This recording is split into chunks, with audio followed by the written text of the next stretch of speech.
नवाज शरीफ के genetic test की सहूलत पाकिस्तान में मौजूद नहीं। सरबराह medical board doctor Mahmood Ayaz कहते हैं कुछ टेस्ट बाहर से ही होंगे। प्लेटलेट्स, दिल और बंद शरियानों के एक ही छत तले इलाज की सहूलत पाकिस्तान में दस्तयाब नहीं। महदूद चहलकदमी और वर्जिश की इजाजत दे दी। उधर नवाज शरीफ की प्लेटलेट्स फिर 30,000 से नीचे आ गए। शुगर भी कंट्रोल नहीं हो रही। इस्तीफे और नए इंतखाबात पर कोई बात नहीं होगी। वज़ीर आज़म इमरान खान ने वाज़ेह कर दिया। हुकूमती मुज़ाकराती कमेटी की वज़ीर आज़म के साथ अहम बैठक, अपोजिशन के साथ मुज़ाकरात पर ब्रीफिंग दी। वज़ीर आज़म ने कहा कि चाहते हैं कि मामला सियासी तौर पर हल हो, आईनी और कानूनी मुतालबात तस्लीम किए जाएंगे। इमरान खान ने किरदार अदा करने पर चौधरी बरादरान का भी शुक्रिया अदा किया।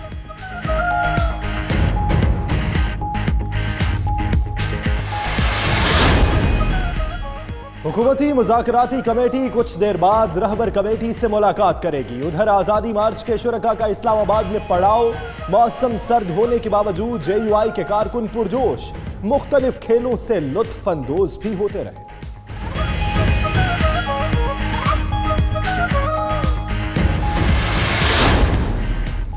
मौलाना फजलुर रहमान धरना खत्म करके जा रहे हैं। शेख रशीद का बड़ा दावा, कहते हैं 1-2 दिन में आज़ादी मार्च का मामला हल हो जाएगा। जमहूरियत की आड़ में पाकिस्तान के खिलाफ जुबान मुल्की मुफाद में नहीं। इमरान खान ने अक्लमंदी से धरने को हैंडल किया। हुकूमत 5 साल पूरे करेगी।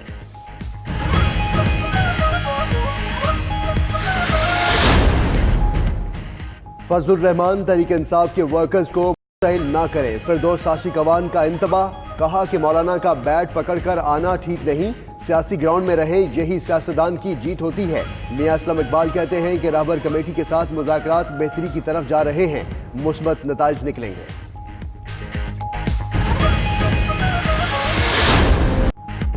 हुकूमती लोग खुद कहेंगे कि डील हो गई तो डील की किसने?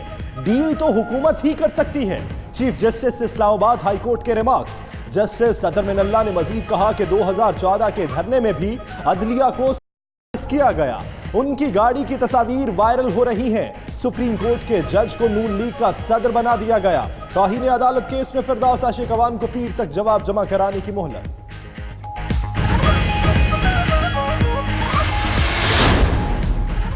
मरियम नवाज का पासपोर्ट लाहौर हाई कोर्ट में जमा। मरियम नवाज के वकला ने उनका पासपोर्ट बजरिया दरखास्त जुडिशल ब्रांच में जमा करवाया। पासपोर्ट और जर जमानत 7 करोड़ की स्क्रूटनी के बाद मरियम नवाज का मुचलका मंजूर होगा। महंगाई से तंग अवाम को बिजली के बीच झटके। 1 माह के लिए बिजली की कीमतों में फी यूनिट ₹1.83 इजाफा। सारिफीन पर 24 अरब रुपए का इजाफी बोझ पड़ेगा। बिजली सारिफीन से नवंबर के बिलों में वसूलियां की जाएंगी।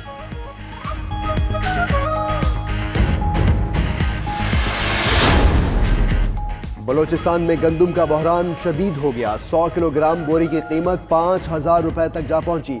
सूबे में 2 साल से सरकारी सतह पर गंदम की खरीदारी ना हो सकी। बड़े पैमाने पर अफगानिस्तान का भी इंकशाफ हुआ है।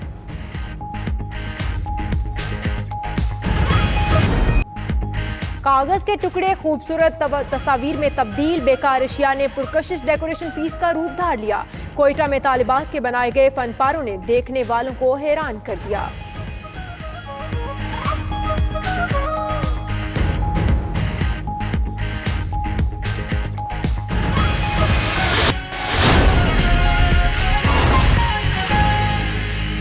रफ्तार से गिर रहे थे।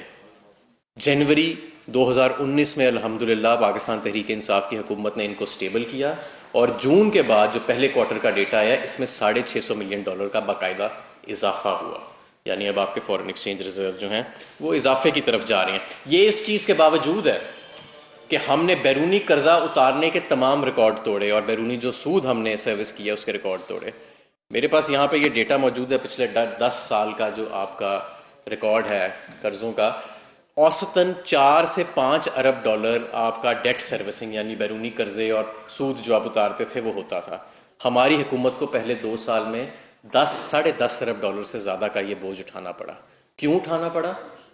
क्योंकि आखिरी 2 साल में मुस्लिम लीग नून ने बड़े महंगे छोटी मुद्दत के कर्जे लिए जिनकी मेचोरिटी इस साल और अगले साल है। हमने अल्हम्दुलिल्लाह ये 10.5 अरब डॉलर का कर्जा पिछले साल भी उतारा और सूद उतारा। इस साल भी उतारेंगे, और ये उतारने के बावजूद आपके फॉरेन एक्सचेंज रिजर्व्स के जो हैं उनमें कमी नहीं आई। आगे चलते हैं जी। अगला जो आपका एक अहम पिलर है मईशत का, वो आपके फेडरल बोर्ड ऑफ रेवेन्यू के टैक्सेस हैं। इसके अंदर आपने देखा कि पिछले साल तकरीबन 6.5 लाख फाइलर्स का 6 लाख फाइलर्स का तो इजाफा हुआ। अभी तक 25 अक्टूबर तक पिछले साल की बनिस्बत 55% इजाफा है रिटर्न फाइलर्स में, नंबर 1। नंबर 2, जो आपका रेवेन्यू है डोमेस्टिक, यानी कि जो आप इंपोर्ट के ऊपर इकट्ठा करते हैं रेवेन्यू, उसको अगर छोड़ दें बाकी, तो उसमें 25% का इजाफा है। अगर टोटल रेवेन्यू डाला जाए जिसमें इंपोर्ट्स भी शामिल हैं, क्योंकि इंपोर्ट्स आपकी नेगेटिव जा रही हैं, इंपोर्ट कंप्रेशन कर रहे हैं आप, तो फिर भी 15% का इजाफा पिछले साल से है। जो हमारा हदफ था पहले क्वार्टर का, हमने 90% से ज़्यादा वो अल्हम्दुलिल्लाह अचीव किया। आपका जो पूरा निज़ाम है बिजली का और एनर्जी का मुल्क में, वो मफलूज होकर रह गया गर्दिशी कर्ज़ों की वजह से। पिछले 5 साल में गर्दिशी कर्जे आपके 450 अरब से बढ़ के 1200 अरब पे चले गए, और इसका फ्लो भी बढ़ गया। 450 अरब सिर्फ आखिरी साल में नून लीग के ये बढ़े। हमने महाना जब टेक ओवर किया तो महाना 38 अरब की रफ्तार से आपके गर्दिशी कर्जे बढ़ रहे थे। इसको हमने कम करके अल्हम्दुलिल्लाह 12 अरब रुपए महाना पे हम ले आए हैं। दिसंबर 2020 में हम इसको, इसके जो फ्लो है उसको हम इंशाल्लाह ताला सिफर कर देंगे। Ease of doing business index, यानी कि वो इंडेक्स जो कि कारोबार करने की आसानियां और सहूलत को सारे दुनिया में मॉनिटर करती है। पिछली हुकूमत के 5 साल में ये 108 से हम चले गए 136 के ऊपर, 110 से 136 पे। हम 1 साल में 28 पॉइंट इसको वापस लेके आए हैं, और मैं इंशाअल्लाह ताला अल्लाह से डर के ये बात करता हूँ कि अगले साल भी इंशाअल्लाह ताला, क्योंकि हमारे बहुत सारे जो चीज़ें हमने जून के बाद से की हैं वो तो उसमें काउंट नहीं हुई। वो डेटा जो है वो पिछले फाइनेंशियल ईयर तक का है, तो हमने वो चीज़ें जब हम काउंट करेंगे इंशाल्लाह ताला आपको अगले साल भी इसमें, और बहुत सारी हम नई चीज़ें भी कर रहे हैं, वो मिला के आपको अगले साल भी इसमें बहुत ज़्यादा बेहतरी नज़र आएगी। स्टॉक मार्केट को देखें जी। स्टॉक मार्केट अगस्त से लेके अब तक 6500 पॉइंट का इजाफा हुआ है। दुनिया में अगस्त के बाद one of the best performing stock markets. पिछले 3 दिनों में सिर्फ 1500 पॉइंट्स का इजाफा हुआ, तो ये भी मैं समझता हूं कि एक अच्छी डेवलपमेंट है। आपका जो पब्लिक सेक्टर डेवलपमेंट प्रोग्राम है, यानी तरक्याती प्रोग्राम वफाकी हुकूमत का, जिससे आप हाईवेज बनाते हैं, स्कूल बनाते हैं, रेलवेज के ट्रैक्स डालते हैं, इसके अंदर आप डैम्स बनाते हैं, जो ये इसको PSDP कहते हैं, आपका सालाना तरक्याती प्रोग्राम।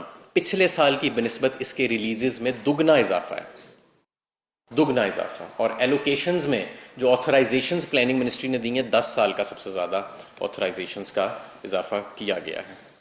अगर आप एक्सपोर्ट वॉल्यूम्स को ही देख लें तो एक्सपोर्ट वॉल्यूम्स पिछले साल भी बढ़ रही थी, लेकिन इस साल उनके अंदर हमें काफ़ी तेज़ी नज़र आ रही है।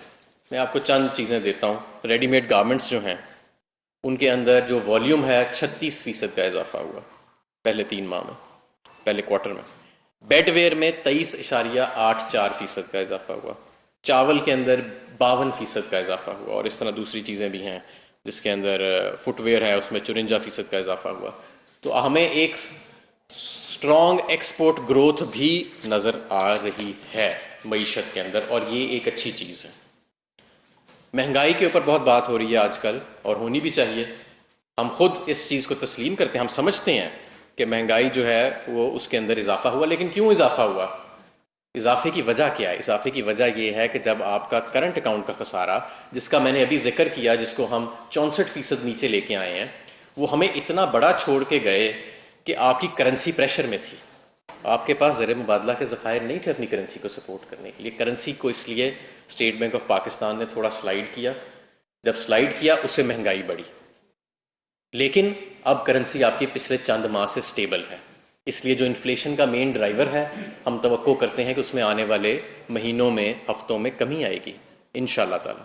ना सिर्फ ये, जितनी इन्फ्लेशन हुई है, जितनी महंगाई हुई है, अगर उसी का हम ज़रा एक कंपैरिजन कर लें बाकी हुकूमतों के साथ जो आजकल काफ़ी इस पर एहतजाज कर रही हैं।